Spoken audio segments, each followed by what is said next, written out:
السلام علیکم ورحمۃ اللہ وبرکاتہ۔ دوستوں، میں محمد راشد اقبال اور آپ دیکھ رہے ہیں ہمارا YouTube channel teach your self. آج ہم اردو ادب سے متعلق ویڈیوز کے اس سیریز میں ناول سے متعلق بات کریں گے۔ آج ہم ناول سے متعلق ویڈیو لے کر حاضر ہوئے ہیں، جس میں ہم ناول کی تعریف، اس کے اجزائے ترکیبی اور پھر اس کے آغاز و ارتقاء سے متعلق بات کریں گے۔ آگے بڑھنے سے پہلے ہمارے نئے احباب سے یہ درخواست ہے جو ہماری ویڈیوز کو یوٹیوب پہ دیکھ رہے ہیں، اگر آپ نے ہمارے چینل کو سبسکرائب نہیں کیا ہے تو پلیز سبسکرائب کر لیں، تاکہ اس طرح کی ویڈیوز جو معلوماتی ہیں اور آپ کے لیے بہت ہی مفید ہیں، آپ انہیں مس نہ کریں اور آپ بر وقت جو ہے آپ کو اس ویڈیو کا نوٹیفیکیشن مل جائے۔ ٹھیک ہے دوستو، تو چلیے شروع کرتے ہیں۔ یونٹ نمبر 6، ناول کی تعریف اور اجزائے ترکیبی۔ سب سے پہلی بات تو ناول کا لفظ جو ہے انگریزی سے لیا گیا ہے۔ اردو میں ناول کا لفظ جو ہے یہ انگریزی ادب کے حوالے سے آیا ہے، لیکن خود انگریزی میں یہ لفظ جو ہے اطالوی زبان سے لیا گیا ہے۔ تو انگریزی میں یہ لفظ اطالوی زبان کے لفظ نورولا سے ماخوذ ہے۔ انگلش میں اس کو NOROLLA نورولا سے ماخوذ ہے یہ لفظ۔ تو یہ لفظ جو ہے اطالوی زبان کا لفظ ہے، اور اطالوی زبان سے یہ انگریزی میں آیا، اور پھر انگریزی ادب کے سے یہ اردو میں اس کو لیا گیا ہے۔ انگریزی میں ناول کے معنی انوکھے اور نرالے کے ہیں۔ انوکھے اور نرالے کے معنی ہے انگریزی میں ناول کے، اور اطالوی زبان میں جو ناول کا لفظ ہے اس کے معنی نئے انداز کے قصوں کے لیے استعمال ہوتا ہے۔ تو اطالوی زبان میں جو ناول کا لفظ ہے اس کے معنی جو ہے نئے انداز کے قصوں کے، نئے انداز کے قصوں ہے نا، یا نئے انداز کے قصے، اس معنی میں وہ استعمال ہوتا ہے۔ تو اور اطالوی زبان میں ناول کا لفظ نئے انداز کے قصوں کے لیے استعمال ہوا ہے۔ ناول کی تعریف کیا ہے؟ ایم فوسٹر نے اپنی کتاب آسپیکٹس آف دی ناول میں ناول کی یہ تعریف کی ہے کہ ایک خاص طوالت کا نثری قصہ ناول ہے۔ کیا تعریف کی ہے؟ ایک خاص طوالت کا نثری قصہ ناول ہے۔ کیوں؟ اس لیے کہ ناول سے پہلے داستان ہوا کرتے تھے، تو داستان کافی طویل ہوا کرتے تھے، ٹھیک ہے۔ تو داستان کے بالمقابل جو ناول ہے وہ ایک خاص طوالت کا ہے۔ اس کی طوالت نہ بہت زیادہ چھوٹی ہو اور نہ بہت لمبی ہو کہ وہ داستان بن جائے، نہ بہت چھوٹی ہو کہ وہ انشائیہ یا مختصر افسانہ بن جائے، ٹھیک ہے۔ تو ناول کی تعریف انہوں نے کی ایک خاص طوالت کا نثری قصہ۔ اسی طریقے سے ہنری جیمس نے اپنی کتاب the future of the novel, the future of the novel کس کی کتاب ہے؟ ہنری جیمس کی۔ اسی طریقے سے اوپر ایک کتاب کا نام ہے aspects of the novel, aspects of the novel M Forster کی کتاب ہے، یہ بھی پوچھ سکتے ہیں تو اسے بھی دھیان رکھنا ہے۔ بہرحال تو ہنری جیمس نے اپنی کتاب the future of the novel میں ناول کی یہ تعریف کی ہے۔ ناول اپنی وسیع ترین تعریف میں زندگی کا شخصی اور راست اثر ہے، زندگی کا شخصی اور راست اثر ہے، یہ انہوں نے تعریف کیا۔ اسی طریقے سے ورجینا وولف نے ناول کی اہم خصوصیات کا ذکر اس طرح سے کیا ہے: ناول انسانوں سے متعلق لکھے گئے ہیں، اس لیے وہ ہمارے اندر ایسے ہی احساسات ابھارتے ہیں جیسا کہ انسان حقیقی دنیا میں ابھارتے ہیں۔ جیسے احساسات انسان کو حقیقی دنیا میں ہوتا ہے، ناول میں ایسے ہی احساسات کو ابھارا جاتا ہے اور ایسے ہی احساسات کو پیش کیا جاتا ہے۔ ناول فن کی وہ واحد حیت ہے جس کی واقعیت ہم کو یقین کرنے پہ مجبور کرتی ہے، یعنی وہ حقیقی انسان کی زندگی کا بھرپور صداقت شعارانہ ریکارڈ پیش کرتا ہے ناول، ٹھیک ہے۔ تو ناول کی سب سے اہم خصوصیت یہ ہے کہ وہ حقیقت پر مبنی کہانی، انسانی زندگی کی حقیقی کہانی کو پیش کرتا ہے۔ تو یہ انہوں نے ورجینا وولف نے اس کی اہم ناول کی خصوصیات کا ذکر کیا ہے۔ یہاں پہ ہم نے کچھ تعریفات وغیرہ لی ہے، جیسے ایم فوسٹر نے اپنی کتاب آسپیکٹس آف دی ناول میں کیا کہا ہے، ہنری جیمس نے the future of the novel میں کیا کہا ہے، ورجینا وولف نے ناول کی کیا تعریف پیش کی ہے۔ آگے دیکھیں ناول کی اجزائے ترکیبی کیا کیا ہیں۔ اجزائے ترکیبی اس کے 7 ہیں: کہانی، پلاٹ، کردار، مکالمے، پس منظر یا زمان و مکان، اسلوب، اور نقطۂ نگاہ یا نقطۂ نظر. ٹھیک ہے، تو یہ 7 جو ہیں یہ آپ کو اس کے اجزائے ترکیبی ہیں: کہانی، پلاٹ، کردار، مکالمے، پس منظر یا زمان و مکان، اسلوب اور نقطۂ نظر یا نقطۂ نگاہ. یہ تمام 7 اجزاء شامل ہوتے ہیں ناول کے اندر. ناول کے لیے قصہ بیان کرنے والے کا نقطۂ نظر یا فلسفہ حیات بھی لازمی ہے. یہ ایک لازمی حصہ ہے ناول کا کہ جو بھی ناول نگار ہے بس وہ اپنے ناول کے اندر یا اپنے قصے کے اندر زندگی سے متعلق کیا نظریہ پیش کر رہا ہے یا ان کا اپنا نقطۂ نظر کیا ہے، وہ کیا فلسفہ یا کیا نقطۂ نظر پیش کرنا چاہتے ہیں، یہ لازمی ہے. ٹھیک ہے، اسی طریقے سے جو کردار ہے، کردار 2 طرح کے ہوتے ہیں: یک رخ کردار جس کو ہم فلیٹ کیریکٹرز کہتے ہیں، فلیٹ کیریکٹرز. ٹھیک ہے، یک رخ کردار جس میں کسی طرح کی تبدیلی نہیں ہوتی، وہ شروع سے آخر تک ایک جیسا ہی کردار رہتا ہے. اس پورے کہانی کے اندر، اس ناول کے اندر اس کا کردار ایک جیسا ہی رہتا ہے، اس میں کوئی تبدیلی نہیں آتی ہے. اس کو یک رخا کردار یا فلیٹ کیریکٹر کہتے ہیں. دوسرا جو ہے پہلو دار کردار، جس میں حالات و واقعات کے مطابق تبدیلی آتی رہتی ہے نا، واقعات کے مطابق اس میں اس کیریکٹر یا اس کردار کے اندر تبدیلی اور ترقی ہوتی رہتی ہے. تو ایسے ترقی پذیر کردار کو ہم پہلو دار کردار کہتے ہیں. ناول میں زندگی کو پیش کیا جاتا ہے، اس لیے زندگی کے حوالے سے ناول نگار کا نقطہ نظر سامنے آتا ہے. زندگی کے حقیقی مسائل یا حقیقی واقعے پر مبنی کسی کہانی کو پیش کیا جاتا ہے، اسی لیے ناول کے اندر ناول نگار کا نقطہ نظر سامنے آتا ہے. اب اگر ناول میں ناول نگار کا اپنا نقطہ نظر پیش ہوتا ہے تو اس سے ناول کا فن مجروح نہیں ہوتا ہے، لیکن جب ناول نگار کسی اور کا نقطہ نظر یا فلسفہ حیات کو اپنے ناول میں پیش کرتا ہے تو اس سے اس کا فن مجروح ہوتا ہے، کیونکہ اس وقت اس کی ناول نگاری پروپیگنڈے کے زمرے میں آ جاتی ہے. یعنی زندگی کے بارے میں جو کہانی یا جو بات آپ کہہ رہے ہیں اس کے سلسلے میں آپ کا نقطہ نظر کیا، یہ زیادہ اہم ہے نا. تو اب ناول نگار اگر اپنا نقطہ نظر نہ پیش کر کے کسی اور کا نقطہ نظر پیش کرنے لگتا ہے تو پھر وہ ناول کی جو فن ہے وہ مجروح ہو جاتا ہے، اور ایک طرح سے ایسا لگتا ہے کہ وہ کسی اور کے نظریہ حیات کے بارے میں پروپیگنڈا کر رہے ہیں. ٹھیک ہے، تو اس لیے یہ نقصان دہ ہوتا ہے اور اچھا نہیں ہوتا ہے، ناول کے فن کو مجروح کر دیتا ہے. اسی طریقے سے آگے اردو ناول نگاری کی بات کی جائے تو سب سے پہلا نام جو ہے اردو ناول نگاری میں ڈپٹی نذیر احمد کا لیا جاتا ہے. کس کا؟ ڈپٹی نذیر احمد کا. اور ان کے ناول مرأۃ العروس کا، تو مرأۃ العروس کا نام لیا جاتا ہے. تو ڈپٹی نذیر احمد کو اردو کا پہلا ناول نگار اور ان کے ناول مرأۃ العروس کو اردو کا پہلا ناول مانا جاتا ہے. تو یہ ایک سوال اس طرح سے ہو کہ اردو کا پہلا ناول نگار کون ہے، تو نذیر احمد، اور مرأۃ العروس کو اردو کا پہلا ناول مانا جاتا ہے. ٹھیک ہے، آگے دیکھتے ہیں. ناول نگاری کے اندر ایک دور آتا ہے رومانوی تحریک. تو رومانوی تحریک اور اس سلسلے میں جو اردو ادب ہے اس کے بارے میں کچھ ہم بات یہاں پہ کریں گے. رومانوی تحریک کو عموماً سر سید احمد خان کی علی گڑھ تحریک کا رد عمل قرار دیا جاتا ہے کہ سر سید احمد کی جو تحریک تھی علی گڑھ تحریک، اس کے بالخلاف جو تحریک کھڑی ہوئی اس کو رومانوی تحریک کا نام دیا جاتا ہے، یا وہ رومانوی تحریک تھی. کیونکہ سر سید احمد خان کی تحریک ایک اصلاحی تحریک تھی. یہ دور تہذیب الاخلاق کا دور تھا. تہذیب الاخلاق کی نثر عقلیت، منطقیت، استدلال اور معنویت کی حامل تھی.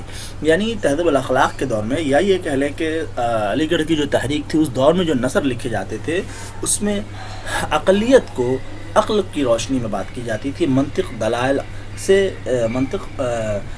سے اور اس طرح سے دلائل کی روشنی میں باتیں ہوتی تھی، اور اس ادب کی ایک معنوی حیثیت تھی جو سماج کی اصلاح کی کوشش کر رہی تھی. ٹھیک ہے، مزید بنا تہذیب الاخلاق کا ادب مذہبی، اخلاقی، تہذیبی اور تمدنی قدروں کو وقت کی نگاہ سے دیکھتا تھا. اس جذبے اور احساس کے خلاف رومانوی نوعیت کا رد عمل شروع ہوا اور جذبے اور تخیل کی وہ رو جسے علی گڑھ تحریک نے روکنے کی کوشش کی تھی ابھرے بغیر نہ رہ سکی، ہے نا.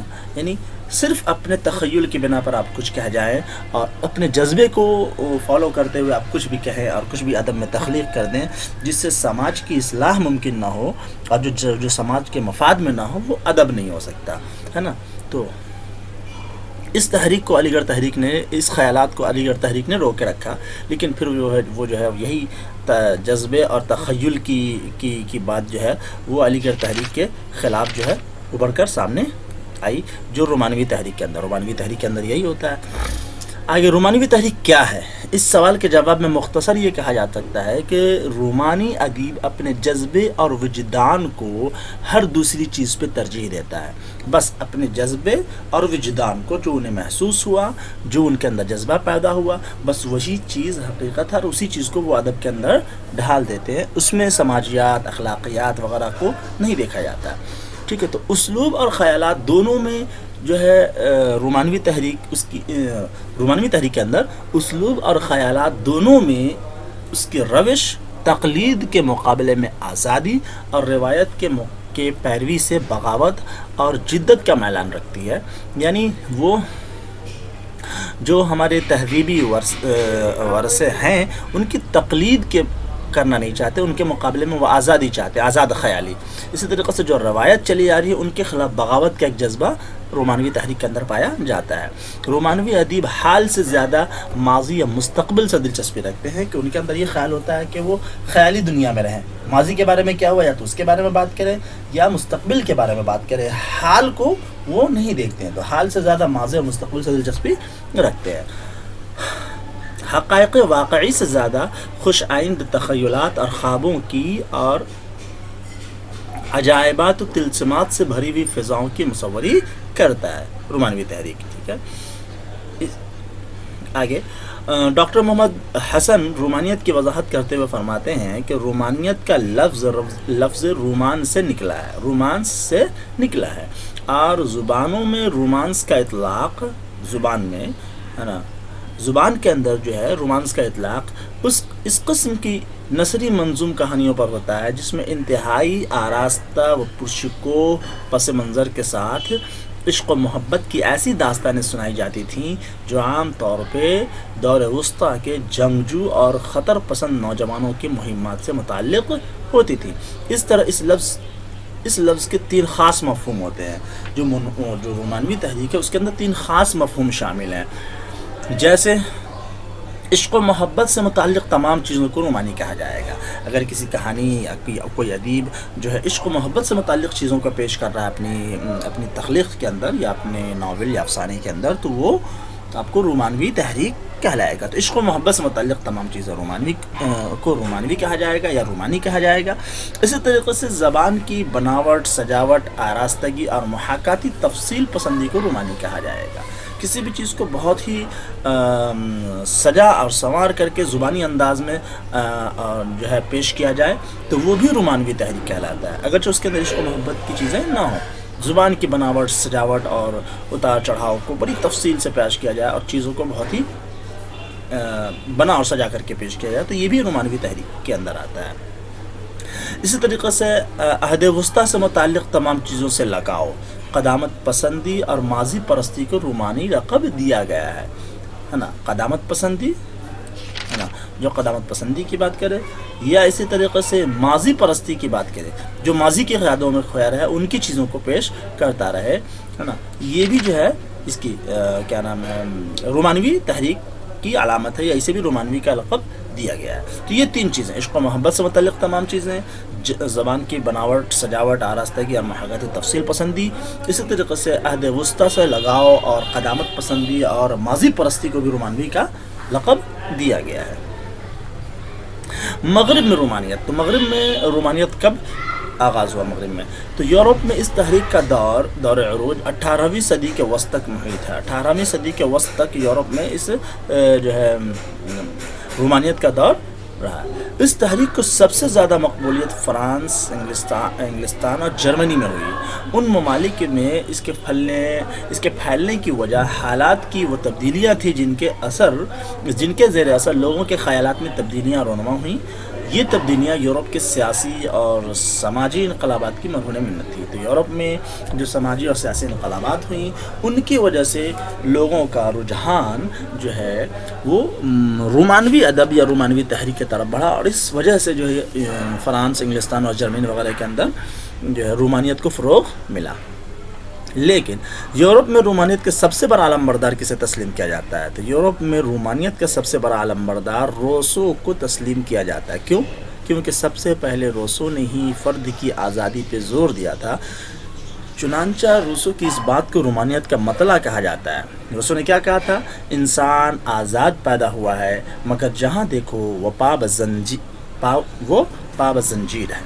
تو یہ بات جو ہے انسان آزاد پیدا ہوا ہے مگر جہاں بھی دیکھو وہ پاب زنجیر ہے، تو یہ بات سب سے پہلے کس نے کہی تھی؟ روسو نے کہی تھی۔ اور اسی آزاد پسندی، آزادی کا جو خیال ہے، اس چیز کو ہی رومانیت کا آغاز سمجھا جاتا ہے کہ یہاں سے رومانیت کا آغاز ہوتا ہے۔ روسو کے خیال میں انسان کی ناخوشی کا سب سے بڑا سبب تصنع اور بناوٹ ہے۔ روسو کا خیال کیا تھا کہ انسان جو اپنی زندگی میں ناخوش ہوتا ہے اس کی سب سے بڑی وجہ انسان کا تصنع اور بناوٹ ہے۔ ہر چیز کے اندر وہ بناوٹی ہونا چاہتا ہے اور جو ہے تصنع برتتا ہے نا، ہے کچھ اور دکھایا کچھ اور جائے۔ تو اس چیز کو وجود میں لانے کا سب سے بڑا سبب کیا ہے؟ تہذیب اور تمدن۔ آپ جس تہذیب اور جس تمدن سے آتے ہیں، تمدن میں رہتے ہیں، جس تہذیب کو فالو کرتے ہیں، آپ اس تہذیب کے مطابق اپنے آپ کو بنا کر سنوار کر رکھتے ہیں، اگرچہ آپ کا دل و دماغ کچھ اور کہے یا دل اندرونی کیفیت کچھ اور ہو۔ تو یہ کہہ رہا ہے کہ ناخوشی کا سب سے بڑا سبب تصنع و بناوٹ، اور اس تصنع و بناوٹ کو وجود میں لانے کا سبب تہذیب و تمدن۔ روسو کے خیالات نے اہل یورپ کو بہت زیادہ متاثر کیا، ٹھیک ہے۔ اس وجہ سے وہاں مغرب میں رومانیت کو بہت زیادہ فروغ حاصل ہوا۔ اردو میں رومانیت کی ابتدا کب ہوئی؟ کیا اردو میں رومانیت کی ابتدا گرچہ 19ویں صدی کے آخری حصے میں ہو چکی تھی، لیکن یعنی 19ویں صدی کے آخری حصے میں رومانیت کی ابتدا اردو میں ہو چکی تھی، اردو ادب کے اندر، اردو زبان و ادب کے اندر، لیکن اسے فروغ جو ہے 20ویں صدی کی پہلے جنگ عظیم کے بعد حاصل ہوا، اور اردو میں اس کا آغاز سر سید تحریک کے رد عمل کے طور پہ ہوا، ٹھیک ہے۔ سر سید تحریک اس سے پہلے سے کام کر رہی تھی، اس کے رد عمل کے طور پہ اس تحریک کا آغاز ہوا۔ یورپ میں رومانیت کے خلاف جو تحریک ابھری، جس میں یورپ کے مختلف ممالک کے ادیب شامل تھے اور نو کلاسیکیت کے اصول اور ضابطوں کے خلاف مشترکہ طور پہ کام کر رہے تھے، اسے رومانوی تحریک کہا گیا۔ یعنی ہندوستان کے پس منظر میں اگر دیکھا جائے تو سر سید تحریک کے خلاف، یا یہ کہ اردو ادب کے پس منظر میں دیکھا جائے تو سر سید تحریک کے خلاف، یعنی اس کے رد عمل کے طور پہ جو تحریک وجود میں آئی اسے رومانیت کہا جا سکتا ہے۔ نو کلاسیکیت کے اصول اور ضابطوں کے خلاف مشترکہ طور پہ جو کام کر رہے تھے ان ادیبوں کو یا اس تحریک کو رومانوی تحریک کہا گیا، اور فرانسیسی مفکر اور شاعر روسو کو اس رومانوی تحریک کا رہنما مانا گیا۔ تو ان تمام باتوں سے اتنی چیز کلیئر ہوئی کہ روسو کا مغربی تحریک کا جو ہے یا رومانوی تحریک کا رہنما کسے کہا جاتا ہے؟ روسو کو مانا جاتا ہے۔ یہ کون ہے؟ فرانسیسی مفکر اور شاعر بھی ہے، ٹھیک ہے۔ پروفیسر احتشام حسین اور نیاز فتح پوری نے رومانیت کے مفہوم کو بیان کرتے ہوئے اسے جذباتی آرزو مندی کہا ہے۔ کیا کہا ہے؟ جذباتی آرزو مندی۔ تو رومانیت کو جذباتی آرزو مندی کس نے کہا ہے؟ احتشام حسین اور نیاز فتح پوری نے۔ یعنی کسی بھی چیز کی جذباتی آرزو مندی کا کیا مطلب ہو رہا ہے؟ یعنی کسی بھی چیز کی جذباتی آرزو مندی کو، ہے نا، کسی بھی چیز کو کی آرزو کرنا جذباتی انداز میں، تو یہ جذباتی آرزو مندی کو ہم رومانوی کہہ سکتے ہیں یا رومانوی کہا جا سکتا ہے۔ آگے دیکھیں کہ رومانوی تحریک کے اہم اجزاء یا اجزاء ترکیبی کیا ہیں۔ رومانیت کی اہم اجزاء ترکیبی کیا ہیں؟ زبان کی صحت و صفائی اور فصاحت سے زیادہ ترنم اور اشاریت۔ دیکھ لیں یہ چیزیں، زبان کی صحت و صفائی اور فصاحت سے زیادہ ترنم اور اشاریت، ماضی سے عقیدت، مرکزیت سے گریز اور تلاش حسن وغیرہ رومانوی تحریک کے اجزائے ترکیبی ہیں۔ یہ تمام چیزیں رومانوی تحریک کے اندر اپنائی جاتی ہیں، ان تمام چیزوں پہ زیادہ زور دیا جاتا ہے۔ اردو میں رومانوی تحریک سے وابستہ شعراء میں سجاد حیدر یلدرم، مجنون گورکھپوری، قاضی عبدالغفار، لام احمد، نیاز فتح پوری اور حجاب امتیاز علی تاج وغیرہ کے نام کافی اہم ہیں۔ تو رومانوی تحریک سے وابستہ شعراء کے ناموں میں یہ لوگ آتے ہیں، ٹھیک ہے، یہ سجاد حیدر یلدرم، مجنون گورکھپوری، قاضی عبدالغفار، نیاز فتح پوری وغیرہ۔ رومانوی تحریک کے تحت ہی ناول میں خطوط اور ڈائری کی تکنیک کی ایجاد، کہہ رہے ہیں کہ دیکھیے ناول کے اندر جو ایک تکنیک کا ایجاد ہوا، خطوط اور ڈائری، یعنی خطوط کے انداز میں ناول لکھے جائیں، ڈائری کے شکل میں ناول لکھے جائیں، اس تکنیک کا ایجاد جو ہے یہ رومانوی تحریک کے تحت ہی ہوا۔ اور کس نے کیا ایجاد؟ قاضی عبدالغفار نے اس تکنیک کا ایجاد کیا ہے نا، خطوط اور ڈائری کی تکنیک کا۔ لہٰذا وہ رومانیت پرست، یعنی قاضی عبدالغفار جو ہیں رومانیت پرست اور انشاء پرداز ادیب ہیں، انہوں نے لیلا کے خطوط اور مجنوں کی ڈائری جیسے مشہور ناول لکھے۔ تو اب یہ دیکھ لیں، لیلا کے خطوط یہ جو ہے مکتوبات نہیں ہیں بلکہ یہ ناول ہیں۔ ہاں، رومانیت پسند جو ہے انشاء پرداز قاضی عبدالغفار کی تحریر کردہ ناول ہے، جس میں ڈائری یعنی خطوط کی تکنیک کا استعمال کیا گیا، لیلا کے خطوط۔ اسی طریقے سے مجنوں کی ڈائری، اس میں ڈائری کی شکل میں ناول لکھے گیا ہے، تو یہ بھی ناول ہے۔ آگے مجموعی طور پہ رومانوی تحریک کے تحت ادب میں معاشرے سے زیادہ فرد، حقیقت سے زیادہ تخیل، سادگی سے زیادہ آرائش اظہار اور کردار نگاری سے زیادہ جمالیاتی کیفیتوں سے معمور مبہم شبیہ نگاری پہ زور دیا گیا ہے۔ رومانوی تحریک میں کس بات پہ زور دیا جاتا ہے؟ معاشرے سے زیادہ فرد کی اہمیت دی جاتی ہے، حقیقت سے زیادہ تخیل، خیالی چیزوں کو پیش کیا جاتا ہے، سادگی کے بالمقابل آرائش، چیزوں کو بنا کے سنوار کے اچھے سے اچھے الفاظ اور اچھی سے اچھی زبان میں اس کو پیش کرنے کی کوشش کی جاتی ہے۔ کردار نگاری پہ زیادہ زور نہیں دیا جاتا، بلکہ اس کردار کی خوبصورتیوں کو اجاگر کرنے کے لیے الفاظ کے ڈھیر لگائے جاتے ہیں، ہے نا۔ تو اس طرح کی چیزیں رومانوی تحریک کے اندر ان چیزوں پہ زور دیا جاتا ہے۔ رومانوی تحریک کی بات کرتے ہوئے رسالہ مخزن کا نام آتا ہے، چونکہ رسالہ مخزن نے رومانویت کے فروغ میں بہت اہم رول ادا کیا ہے۔ سر عبد القادر، کیا نام ان کا؟ سر عبد القادر نے 20ویں صدی کے آغاز کے ساتھ ہی یعنی 1901 میں لاہور سے ماہنامہ مخزن جاری کیا، جسے اردو کی عملی و ادبی رسائل میں نمایاں مقام حاصل ہے۔ اس رسالے کی اشاعت سے نہ صرف یہ کہ رومانیت کی تحریک کو تقویت ملی، بلکہ بعد میں آنے والی تحریکوں کی راہ بھی ہموار ہوئی۔ اس رسالے میں اپنے دور کے تمام رومانیت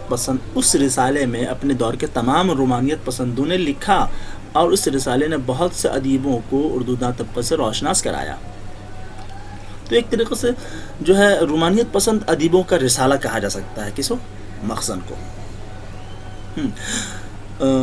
رومانوی تحریک نے شاعری پہ بھی اپنا اچھا اثر چھوڑا، چنانچہ اس دور کے رومانی طرز فکر سے تعلق رکھنے والے شعراء میں رومانویت جو ہے صرف ناول کے اندر ہی نہیں رہی، بلکہ شاعری پر بھی اس کا اثر دکھا، اور رومانیت سے متاثر ہو کر کے رومانی طرز فکر کے شاعری کرنے والے جو شعراء ہیں ان میں نام علامہ اقبال، اختر شیرانی، حفیظ جالندری، جوش ملیح آبادی، احسان دانش اور ڈاکٹر محمد دین تاثیر، ساغر نظامی اور الطاف مشہدی وغیرہ کے نام لیے جا سکتے ہیں۔ یہ تمام شعراء وہ ہیں جو رومانوی طرز فکر کی شاعری کرتے تھے۔